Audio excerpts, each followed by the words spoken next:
Napakabuti ng Panginoon. Napakabilis po ng panahon.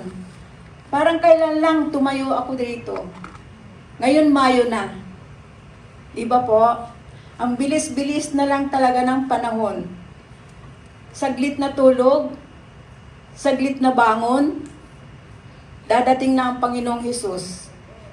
Amen. Maraming salamat po, Ama.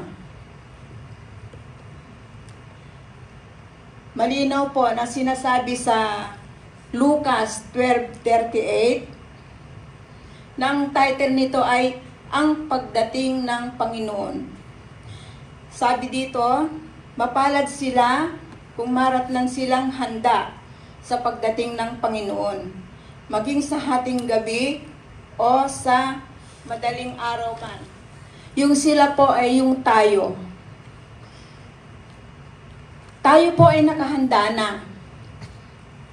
Sa isang banda po, kasama sa ating paghahanda sa pagdating ng Panginoong Hesus, ay makapagbahagi tayo ng salita tungkol sa kabutihan ng Panginoon para sa lahat upang makasama natin sila at sila'y maligtas.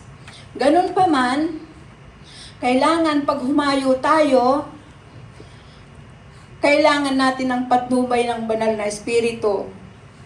Manalangin tayo, magpabalot tayo sa makapangyarihang dugo ng Panginoon Hesus upang maisagawa natin ang pagbabahagi ng salita ng Diyos para sa mga naaabot natin.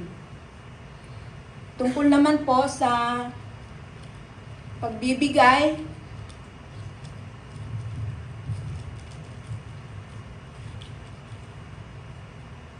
sa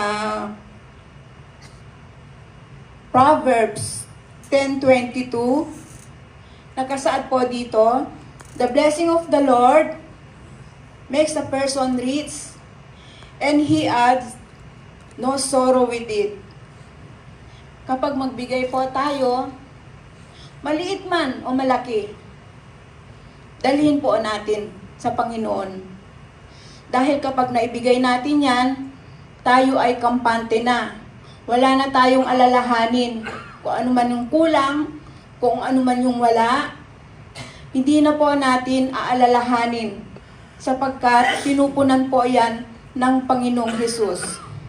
Na malinaw din na sinasabi niya sa Hebreo 13:5, ang sabi ng Panginoon, hindi kita iiwan, ni hindi kita pababayaan. Kaya po kung handa na ang ating sobre, atin pong itaas. Maraming salamat po, Ama, na pinatnubayan mo kami sa aming pagpunta rito, sa aming pagbiyahe. We thank you, Father God, for commanding your angels to be with us, to protect us, na nakarating kami na ligtas dito sa Fisher Mall, Panginoon. And thank you, Lord God, that you said in your word that we are going to eat the best from the land because we are willing and obedient. Maraming salamat po, Ama. Sa pangalan ni Jesus, pinupuri ka namin magpakailan pa man. Amen.